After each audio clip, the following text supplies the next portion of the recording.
참 예수님, 요한이 만난 사람들, 오늘 이제 저희는 그 마지막 인물을 만나보려고 합니다. 오늘 시작기도 요한복음 2장 3절에서 5절 말씀으로 기도하겠습니다. 성부와 성자와 성령의 이름으로 아멘. 포도주가 떨어지자 예수님의 어머니가 예수님께 포도주가 없구나 하였다. 예수님께서 어머니에게 말씀하셨다. 여인이시여, 저에게 무엇을 바라십니까? 아직 저의 때가 오지 않았습니다. 그분의 어머니는 일꾼들에게 무엇이든지 그가 시키는 대로 하여라 하고 말하였다. 성부와 성자와 성령의 이름으로 아멘. 자, 오늘 만날 인물이 누구이신지 다들 짐작을 하시겠지요? 네. 요한이 만난 사람들, 그 마지막 인물은 바로 성모 마리아입니다. 여러분들은 성모 마리아를 떠올리시면 어떤 내용이 생각이 나십니까? 성모님에 대해선 어떤 인상을 가지고 계시는지요? 신자가 아닌 분께 이런 질문을 던져보면 엉뚱하게도 천주교는 마리아교 아닙니까? 이런 표현들을 종종 듣게 되기도 합니다. 물론 우리나라의 성당들을 찾아가 보면 성당 앞 마당에 가면 대부분 성모상이 딱 위치하고 있기 때문에 그런 인상들이 있기도 하지요. 그리고 여러분들이 해외에 나가보실 일들이 있으시면 성당을 가보시면 성당 마당에 이렇게 성모상이 있는 것이 흔한 일들은 아니기 때문에 대부분 우리나라의 성당들만 있는 모습들이기 때문에 이런 인상이 있는 것도 사실은 크게 이상한 것은 아니다라는 생각이 들기도 합니다. 무엇보다도 우리나라의 주보 성인이 원죄 없이 잉태되신 성모 마리아이시기 때문에 이러한 부분들을 우리가 성당 안에서 찾아볼 수 있기도 하지요. 그러면 왜 우리에게 있어서 성모 마리아는 이렇게 큰 영향을 미치고 있고 우리나라에 있어서 성모님은 주보 성인이기도 하시며 왜 성모님을 공경하는가? 라는 질문을 던져보기도 합니다. 우리가 성모 마리아에 대해서 떠오를 때면 가장 먼저 생각해 볼 수 있는 것은 믿음의 여인이시지요. 가장 완전한 믿음의 모범, 평생을 하느님의 뜻을 따라 살아간 신앙의 여인이시기 때문에 우리는 성모님의 여러 신앙의 모습을 본받고 또 따르고자 합니다. 그래서 성모님께 전구의 기도를 청하기도 하지요. 믿음의 대상이 아니라 우리가 신앙의 모범이자 전구의 기도를 청하는 이 성모님. 예수님께서 육신을 지니시고 세상에 오실 때 그때에는 수많은 여인들이 있었지요. 그 수많은 여인들 중에서 선택된 여인, 무엇보다도 하느님의 뜻을 곰곰이 생각하고 그 뜻을 찾아서 기도하고 나아갔던 믿음의 여인이기 때문에 성모 마리아는 다른 여인들과 또 여타의 다른 성인들과는 구별되는 위치를 가지고 있다라고 우리는 설명하곤 합니다. 예로님의 성인에 성경을 모르면 그리스도를 모르는 것이다 라는 말씀 많이 들어보셨을 겁니다. 이 말씀과 더불어서 예로님의 성인은 이렇게 설명하기도 하지요. 성경을 모르는 것은 또한 성모님을 모르는 것이다. 성모님에 대한 가톨릭의 교리의 내용들, 가르침의 내용들은 사실 많은 부분이 그리스도에 대한 신앙을 기반으로 하고 있습니다. 그리스도 중심적인 내용 안에서 성모님에 대한 설명이 이루어지고 있는 것이지요. 그래서 가톨릭 교회 교리서는 이렇게 설명하기도 합니다. 성모님에 대한 가르침은 예수 그리스도에 대한 신앙을 밝혀준다라고 말이지요. 마리아에 대해서 알게 되면 알게 될수록 우리는 예수님에 대해서 더 잘 알 수 있게 되는 것이죠. 그래서 여기서 현대에 우리가 놓치고 있는 성모님에 대한 설명들의 중요한 요소 한 가지를 함께 기억하고 넘어갈 수 있었으면 좋겠습니다. 오늘 이 마지막 편, 요한이 만난 사람들의 마지막 성모 마리아에 관한 이 설명은, 그래서 오늘 첫 편은요, 요한 복음보다는 일반적 내용들을 조금 더 우리가 폭넓게 알아가고 살펴볼 수 있었으면 좋겠습니다. 자, 초기에 그리스도교인들이 성모 마리아에 대해서 설명하는 내용들을 잘 살펴보면 지금은 우리가 놓치고 있는 중요한 한 가지 관점들을 반복해서 설명하고 있음을 살펴볼 수 있습니다.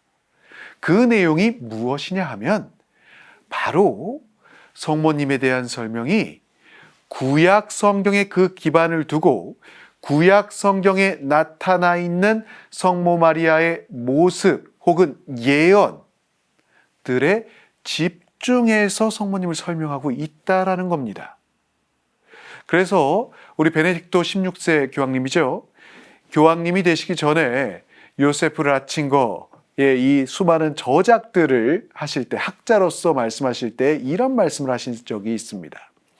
신약 성경에 나타난 마리아의 모습은 전적으로 구약 성경의 실타래로 짠 것입니다 라는 이 표현을 저희가 함께 기억해 볼 수 있었으면 좋겠습니다.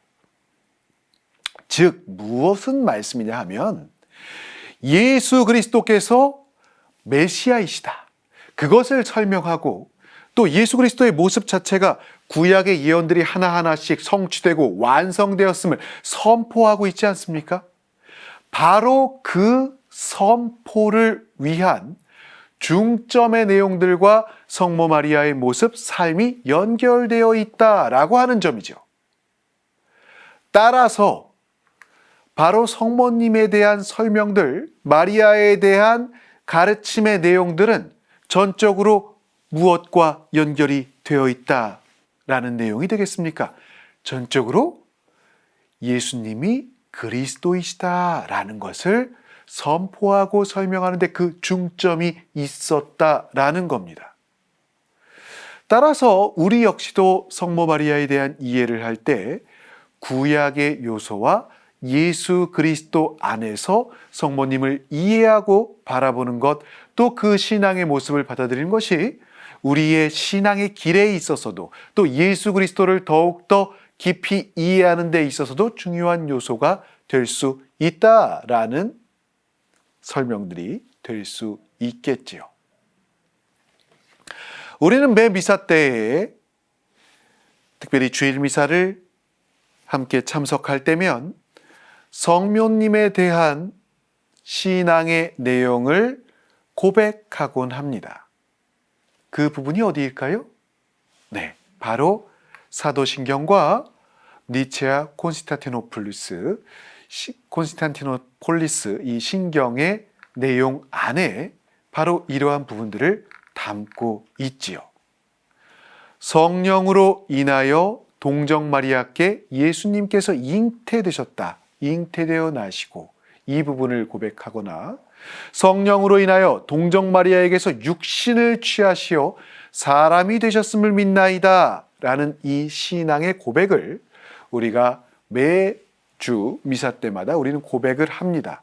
첫 번째로 성령으로 인하여 예수님께서 잉태되었다는 사실, 두 번째로 동정이신 마리아를 통해서 잉태되어 나셨다는 사실, 즉 인간적인 능력으로 혹은 인간적인 관계성 안에서 이루어지는 것이 아니라 전적으로 하느님의 뜻 안에서, 성령 안에서 이루어진 부분임을 설명하고 있는 것이죠.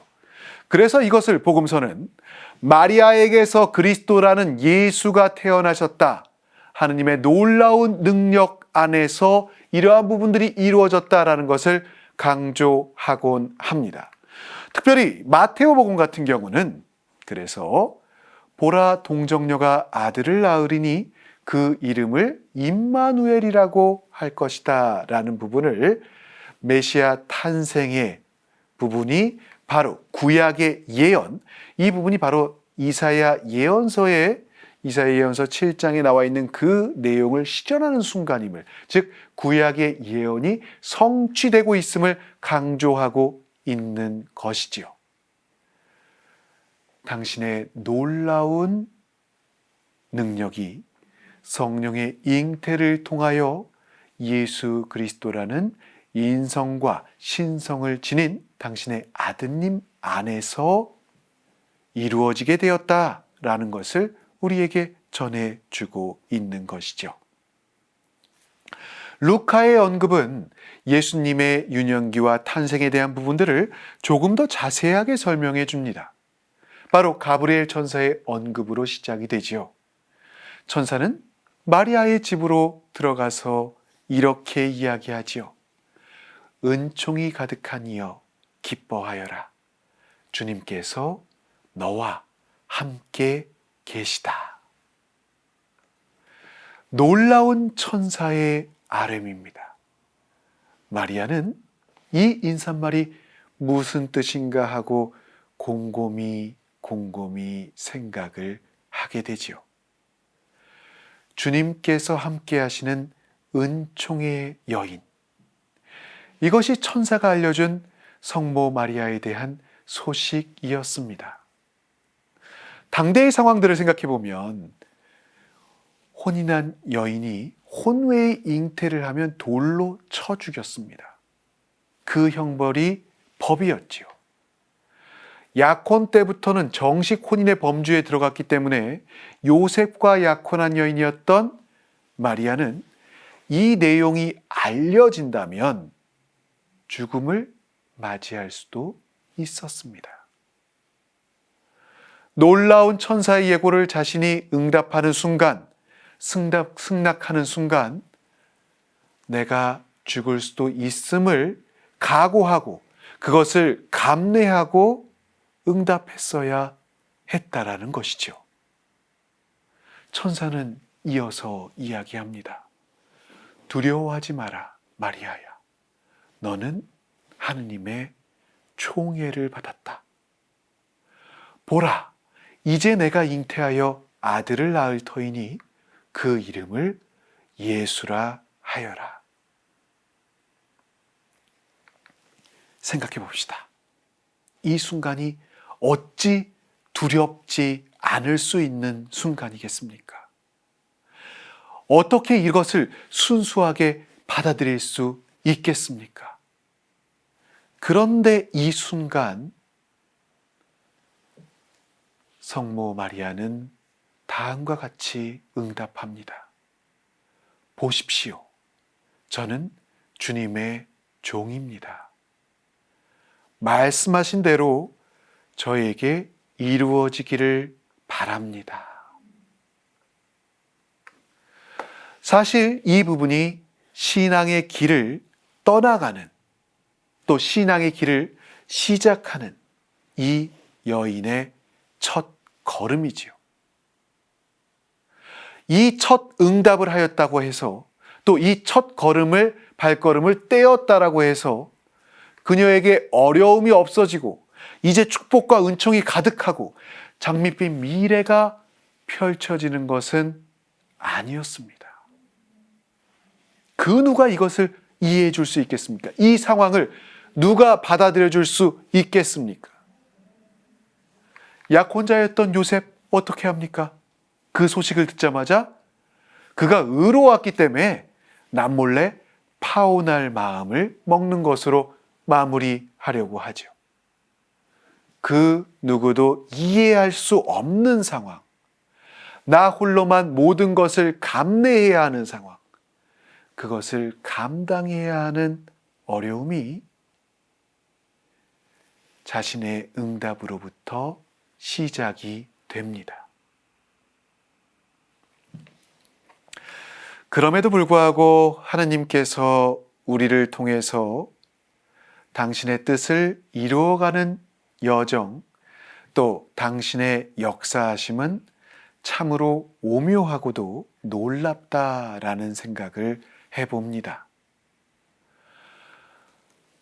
마리아는 성령에 의해서 잉태를 한 이후에 자신이 온전히 믿고 자신을 온전히 지지할 수 있는 사람을 찾게 되지요. 어찌 보면 신앙의 눈으로 보자면 하느님께서 그러한 사람을 보내주십니다. 그 사람은 누구였을까요? 딱 2명의 사람이 있는데 바로 지카리아와 엘리사벳이었습니다. 자신들의 체험이 있기에, 기적을 체험한 이들이기에 불가능에서 가능을 하도록 하는 하느님의 놀라운 능력이 어떤 것인지를 온전히 체험했던 이 2 사람은 성모 마리아의 성령의 잉태를 온전히 이해할 수 있는 사람들이었지요. 하느님의 놀라운 기적과 은총을 실제로 체험한 이들, 이 2 사람에게, 이 2 사람을 하느님께서는 마리아에게 보내준 것이 아니겠는가, 저는 그런 생각을 해보곤 합니다. 또 한편으로는 바로 이러한 기적을 체험한 이들 안에서 성모 마리아 역시 예수님의 어머니로서의 길을 준비할 수 있고 자신이 한 고백을 합당한 삶으로 살아갈 수 있도록 준비할 수 있었고 기도할 수 있었던 것이겠지요. 마리아를 만난 엘리사벳은 성령으로 가득 차서 큰 소리로 외칩니다. 당신은 여인들 가운데에서 가장 복되시며 당신 태중의 아기도 복되십니다. 행복하십니다. 주님께서 하신 말씀이 이루어지리라고 믿으신 분. 엘리사벳은 모든 여인들 가운데서 가장 축복을 받은 여인이라고 이야기합니다. 이 내용이 주님의 어머니가 되심 자체가 복되기 때문이기도 하지만 또 한쪽 측면에서는 주님께서 하신 말씀이 이루어지리라고 믿으신 분이시기 때문이다라고 고백을 하고 있지요. 그래서 이어지는 마리아의 노래는 하느님의 구원과 하느님 자비의 특성을 잘 이야기해 줍니다. 그래서 이것이 신앙의 고백이자 복음의 선포의 순간이 되고 천사의 인사말과 엘리사벳의 인사말은 그것이 합쳐져서 수많은 가톨릭 신자들이 날마다 바치는 성모송의 첫 부분을 이루게 되지요. 첫 발걸음 그리고 그 이후의 발걸음도 쉬운 순간은 없었습니다. 시므온의 예언은 예수님의 어머니의 길이 기쁘고 행복하기보다는 고통과 이해할 수 없는 상황들에 놓여야 함을 전해주고 예고하고 있습니다. 이러한 순간들, 이러한 시간들마다 성모 마리아의 응답과 받아들임은 사실 매우 단순했지요. 그녀의 신앙의 자세를 성경은 이렇게 이야기해 줍니다. 마음속에 곰곰이 새기며 생각하였다. 마리아는 하느님의 말씀을 듣고 믿었으며 그 말씀을 마음속 깊이 새겨 순종하였을 뿐만 아니라 지속적으로 그 뜻을 찾았습니다. 그 찾아가는 시간들, 그 찾아가는 삶의 모습들, 그 찾아가는 신앙의 여정이 신앙의 모범인 성모 마리아를 만들고 형성했다라고도 이야기할 수 있겠지요. 그래서 가톨릭 교회 교리서는 이렇게 이야기합니다. 신앙의 순종을 증언하는 성경의 주요 증인들은 누구인가? 많은 증인들 가운데 특히 두 인물이 두드러진다. 동정 성모 마리아께서는 말씀하신 대로 저에게 이루어지기를 바랍니다 하고 일생 가장 완전하게 신앙의 순종을 실천하셨다. 더 이어서 살펴보면 아브라함의 믿음이 구약의 출발점을 이루고 있다면 수태고지의 마리아의 믿음은 신약의 시작을 이루고 있다. 마리아가 하느님의 뜻을 따르기로 승낙한 그 순간부터 마리아는 예수님과 함께 순환의 여정에도 동참하게 된다. 아기 예수님이 탄생하는 그 순간부터 마리아에게는 인내와 고난의 시간이 시작된다. 초라하고 불편한 마국간에서 아기를 낳았고 이집트로 피난을 가야 했다. 시므온도 장차 닥칠 마리아의 아픔을 예리한 칼에 찔리는 아픔으로 묘사했다. 그러나 마리아는 항상 예수님을 따른다. 수태하는 첫 순간부터 십자가 아래까지 마리아는 항상 예수님과 함께하며 조용히 본인의 길을 걸어간다. 믿음으로 주님의 어머니가 되셨듯이 한결같은 믿음으로 아들의 고난의 길도 함께 걸어간다. 예수님이 유년기에 마리아는 예수님과 관련된 사건들을 보고 들으며 이해하지는 못했지만 그 모든 일을 마음속에 간직하였다. 또한 그분을 전적으로 신뢰하였다. 라고 설명을 합니다. 조금 긴 내용이긴 하지만 성모님의 모습 안에서 우리가 무엇을 볼 수 있는지 또 어떤 모습을 믿음의 자세를 본받을 수 있는지를 잘 설명해 주고 있는 것 같습니다. 자, 이제 여러분들 좀 궁금해 하셨던 제가 여러 가지 질문을 받았던 내용들을 여러분들과 좀 나눠보고 싶습니다. 자, 성경에도 분명하게 동정이라는 이야기가 나오는데 그러면 성모 마리아께서는 평생 동정으로 사셨는가? 이 부분에 대한 부분을 좀 설명드리고 싶고요. 예수님의 형제 자매가 분명히 성경에 언급되어 있다라는 반론과 관련해서 여러분들께 조금은 자세한 설명들을 좀 드려보겠습니다. 자, 형제와 자매. 그리스어로는 아델포스라는 단어를 갖고 있고요. 이게 자매 여성형으로 되면 아델페라는 단어인데요. 일반적으로 첫 번째로 갖고 있는 뜻은 당연하게도 친형제, 친자매입니다. 그래서 신약 성경 안에서 쓰인 이 단어들의 사용들을 보면 당연히 친형제, 친자매에 그대로 사용되는 경우들을 많이 찾아볼 수 있습니다. 그런데 성경 안에서를 보면 좀 더 넓은 의미로 사용되는 경우들을 역시 많이 찾아볼 수 있다라는 것이죠. 그런 용례들을 조금 더 먼저 배경으로 설명을 드리고 이 부분을 여러분들과 한번 알아보고 싶습니다. 많은 분들이 이 질문을 던지는 이유가 그런 비판이나 성모 마리아는 평생 동정이지 않았어. 예수님의 형제들이 분명히 있어. 자매가 있어. 이름도 있어. 이런 비판들을 받았을 때 아니다라고 얘기하면서도 어떻게 설명해야 될지를 모르시겠다는 질문들을 많이 던져서 이 부분 한번 좀 설명을 드려볼게요. 일단 기본적으로 형제라는 단어는 우리가 볼 때도 저희 미사 때도 그러죠. 형제 자매 여러분. 이런 용례가 역시 성경에도 있습니다. 예수님을 중심으로 한 영적인 공동체를 이룰 때도 형제들, 자매들 이렇게 쓸 수가 있고요. 이웃 사람이나 이웃 형제들을 사용할 때도 역시 똑같은 단어들을 사용합니다. 우리말로 번역할 때 이것을 공동체라고 번역할 때도 있고 이웃 사람이라고 번역할 때도 있고 이웃 형제들이라고 번역할 때들도 있지요. 또한 70인역에서 히브리어 단어 형제, 우리 형제나 친척을 의미하는 단어를 역시 똑같이 이 단어로 번역한 경우들도 살펴볼 수가 있습니다.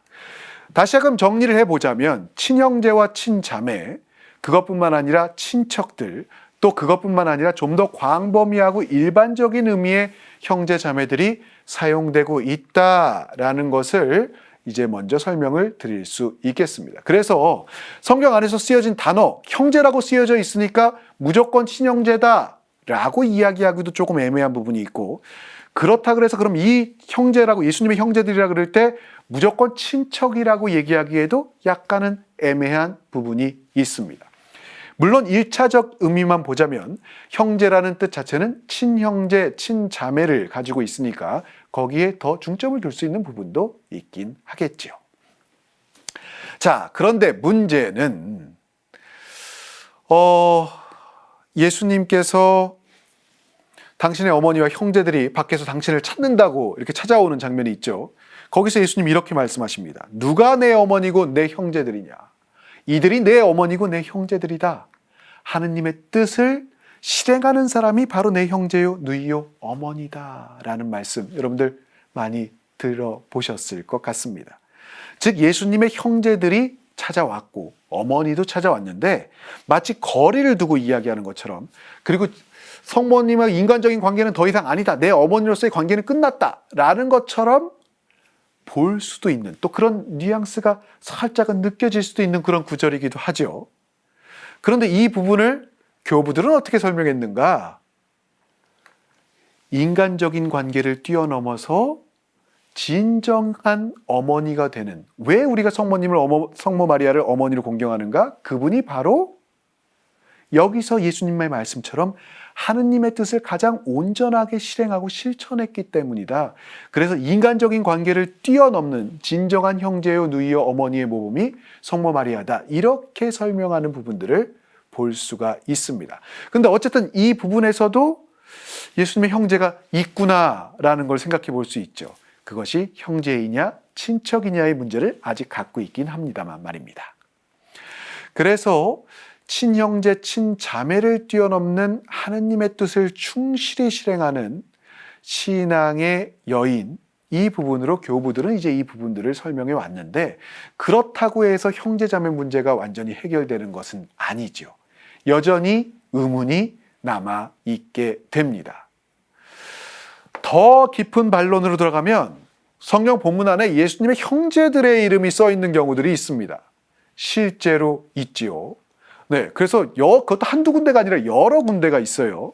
이런 구절들을 보면 그 형제들의 이름이 나옵니다. 저 사람은 목수로서 마리아의 아들이며 야고보, 요세, 유다, 시몬과 형제간이 아닌가? 명백하죠. 그의 누이들도 우리와 함께 여기에 살고 있지 않는가? 어떻습니까? 저 사람은 목수의 아들이 아닌가? 그리고 형제들의 이름을 볼 때 야고보, 요셉, 시몬, 유다가 아닌가?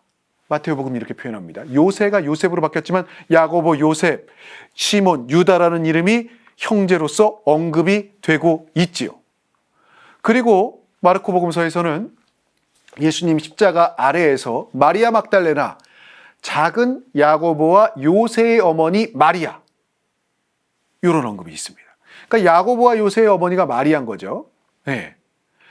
또 공관복음에서 반복되는 부분에서 야고보의 어머니 마리아라는 언급도 역시 우리가 찾아볼 수 있습니다. 그리고 이제 참고로 요한복음에 보면 클로파스의 아내 마리아와 마리아 막달레나가 서 있었다. 그래서 예수님 곁에 있었던 여인들의 이름에 역시 또 마리아가 표현이 되고 있습니다. 자, 여기서 일단 간단하게 먼저 생각해 볼 수 있는 거, 야고보와 요셉 이렇게 먼저 얘기가 나오잖아요. 근데 이제 이 부분은 요세와 요셉은 같은 사람으로 얘기할 수 있습니다. 굉장히 단순합니다. 왜냐하면 요세의 히브리어 표현이 요셉이기 때문에 둘은 같은 사람이고요.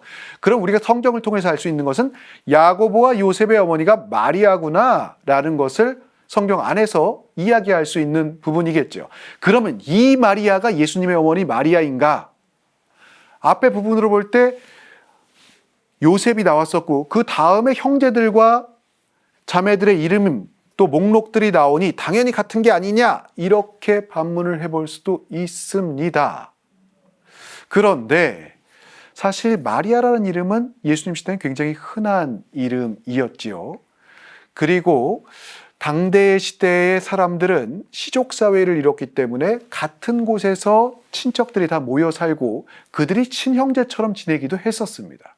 근데 이 부분 갖고 여기가 설명되지는 않지요.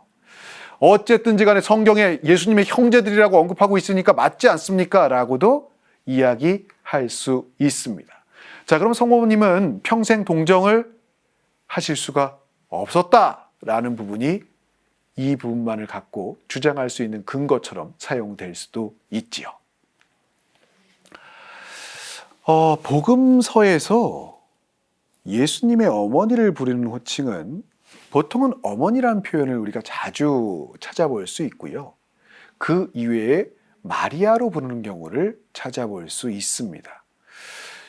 방금 전의 내용을 갖고 예수님이 야고보와 요셉의 친형제라고 가정을 해본다면, 그래서 야고보와 요셉의 어머니 마리아라고 이야기한 게 이게 예수님의 어머니를 이렇게 부른 거다라고 이야기한다면, 야곱의 요셉의 어머니라는 어머니 마리아라는 요 표현은 성경 전체에서 굉장히 독특한 표현 호칭이자 유일한 장면이 될 수 있겠습니다.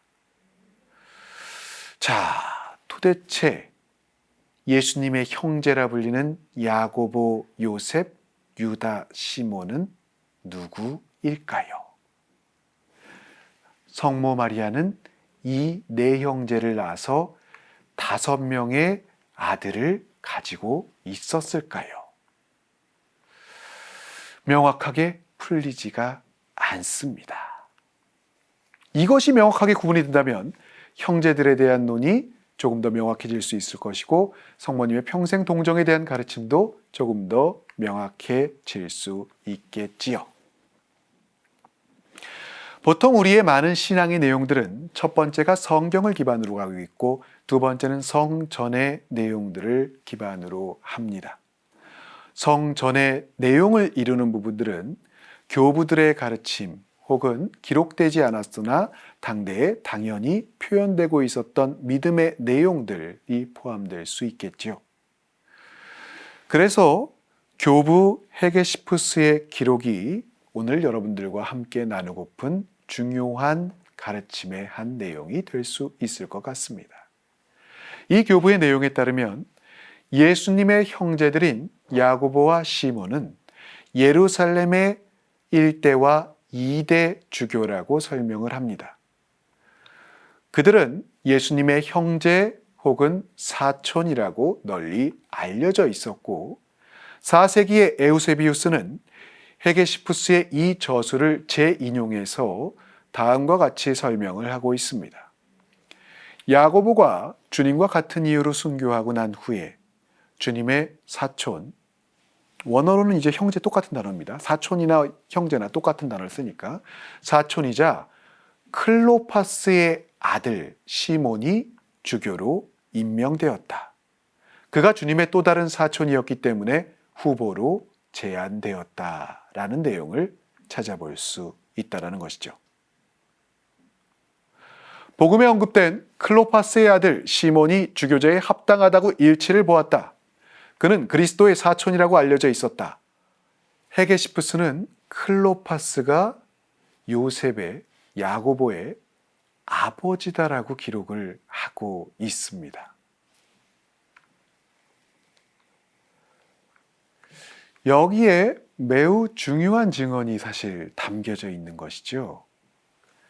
야고보와 시몬의 아버지를 클로파스로 언급을 하고 있다는 겁니다. 공관복음은 야고보와 요셉의 어머니가 마리아라는 이 사실을 여러 번에 걸쳐서 설명해 줍니다. 헤게시푸스의 증언에 의하면 이들의 아버지가 누가 되는 겁니까? 클로파스가 됩니다. 그러면 지금까지 여러분들 굉장히 복잡하게 설명드렸던 이 여러 논의의 실마리가 명쾌해지지요. 그래서 요한이 전하고 있는 다음의 문장도 명확해집니다. 예수님의 십자가 곁에는 그분의 어머니와 이모, 클로파스의 아내 마리아와 마리아 막달레나가 서 있었다. 그러면 어떻게 됩니까? 요셉과 성모 마리아 사이에서 예수님이 탄생을 하고 성령의 연행태가 되고, 클로파스와 같은 곳에 사는, 같은 지역에 사는 친척인 다른 마리아 사이에서 누구와 누가 있는 겁니까? 예루살렘의 초대주교 야고보와 2대 주교인 요셉이, 우리가 그 내용을 이해해 볼 수 있게 되는 것이죠. 다시금 교부들의 증언으로 돌아와 보면요, 고대 그리스도교, 이 초기 그리스도교들의 그 공동체에서 성모님에 대한 시선이나 성모 마리아에 대한 설명들의 내용들을 보면 신적 존재로 우상화하거나 여신으로서 성모님을 설명하고 있지 않습니다. 그리고 이들의 중심은 철저하게 예수님 중심으로 성모 마리아를 설명하고 있음을 보고 있습니다. 예수님을 위해서, 예수님이 그리스도이심을 더욱더 더 잘 설명하기 위해서 성모 마리아에 대한 언급들이, 설명들이 이루어지고 있다는 것이죠. 그 내용이 저는 매우 흥미롭습니다.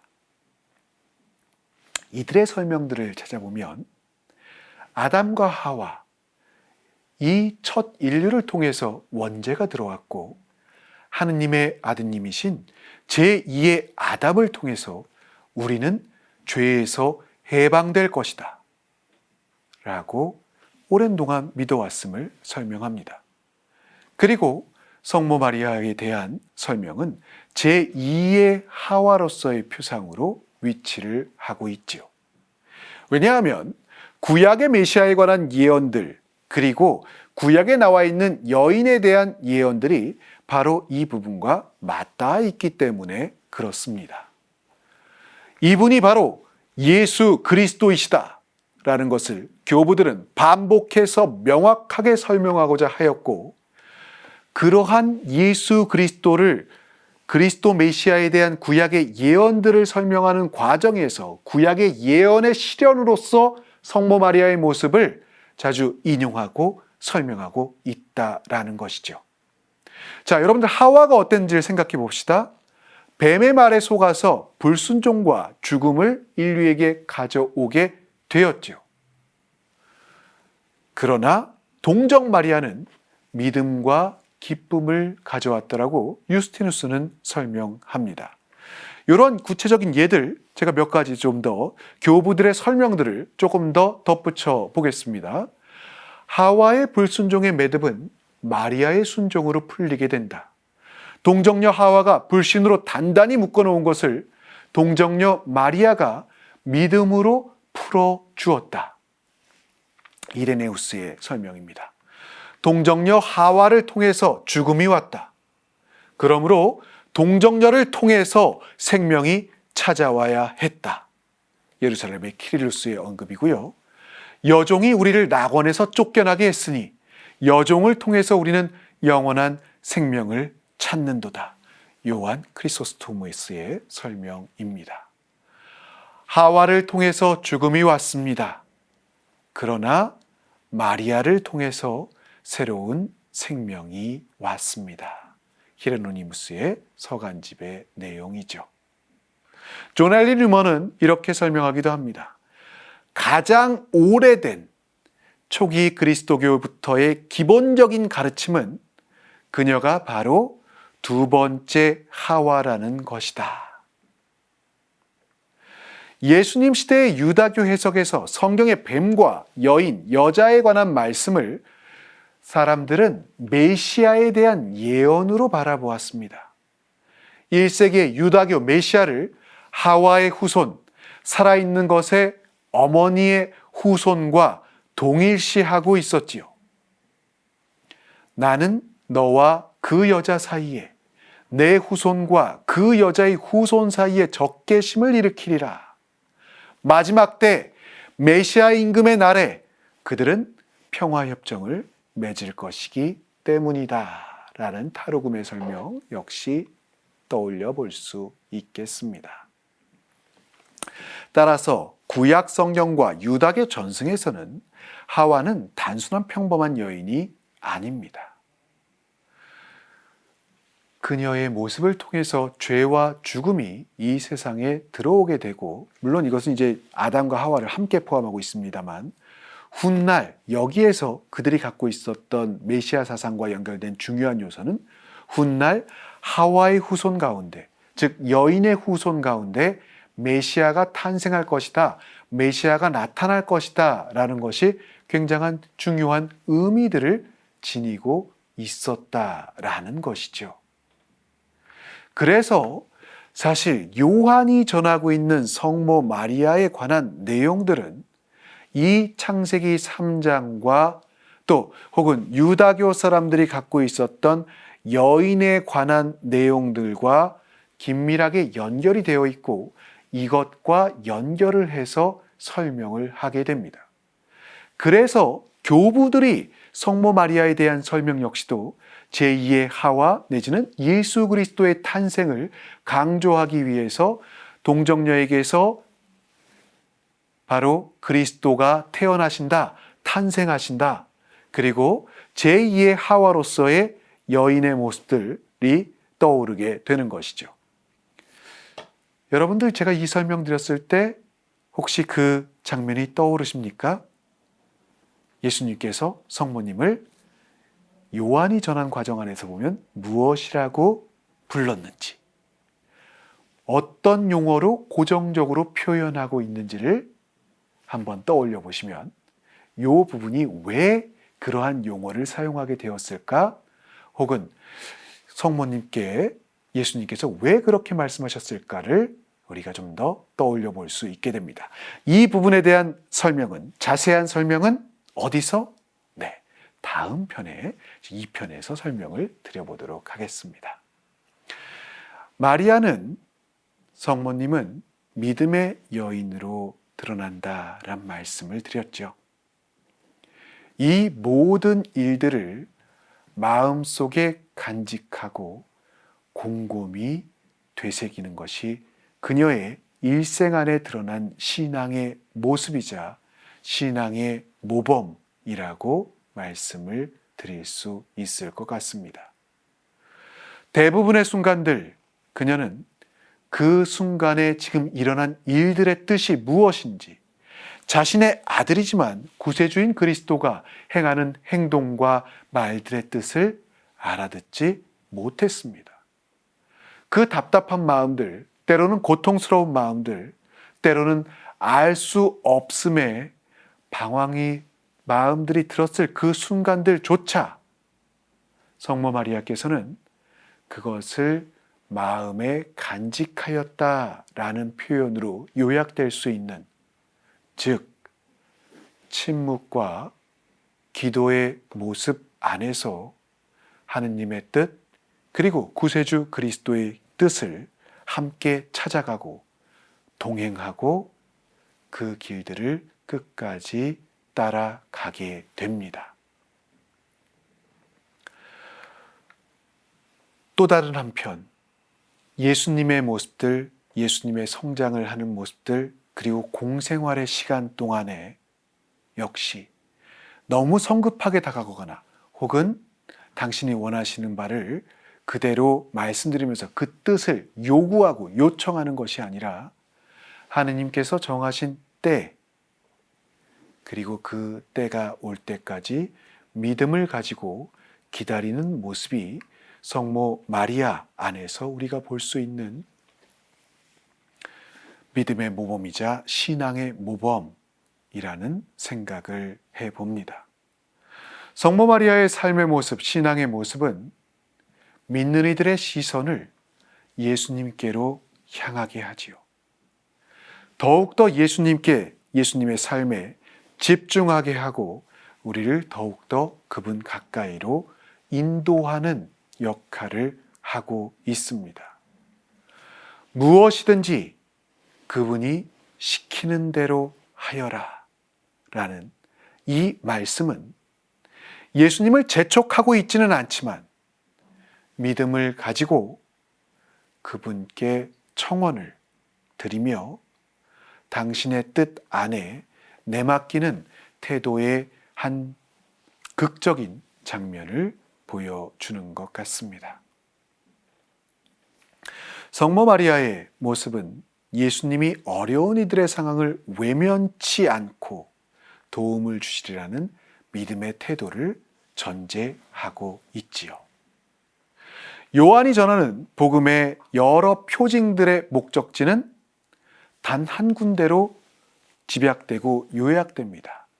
바로 예수님이 그리스도라는 믿음을 가질 수 있게 하는 것이죠. 당신의 첫 번째 표징은 당신이 어떤 분이신지 그 영광을 드러냄과 동시에 제자들에게는 믿음을 불러일으켰습니다. 바로 성모 마리아는 그 순간에, 그 첫 순간에 동참하고 동반하면서 예수님 앞에 어떤 자세와 어떤 모습을 가져야 할지를 우리에게 알려주고 당신의 삶의 모습 전체를 통해서 이야기하고 있고 또 우리에게 역시 호소하고 있다라는 생각도 해봅니다. 여러분들께서 가지셨던 성모 마리아에 대한 궁금증이 혹은 또 설명하고 싶었지만 왜 어떻게 설명할 수 있을까 하고 답답해했던 그 마음들이 조금은 풀리시지 않았을까라는 생각을 해봅니다. 다음 주에 요한이 전하고 있는 성경 구절 안에 한 부분 한 부분을 살펴보면서 요한이 우리에게 전해주는 성모 마리아 또 신앙의 모범의 모습은 어떤 것인지 함께 살펴볼 수 있었으면 좋겠습니다. 이번 주 성모 마리아의 신앙의 모범을 되새기시면서 우리 역시 당신 안에서 흔들리지 않을 수 있는 믿음, 곰곰이 간직하며 당신의 뜻과 일치될 수 있는 그런 은총을 청하는 한 주간이 되실 수 있었으면 좋겠습니다. 오늘도 긴 시간 여러분들 함께해 주심에 감사드립니다.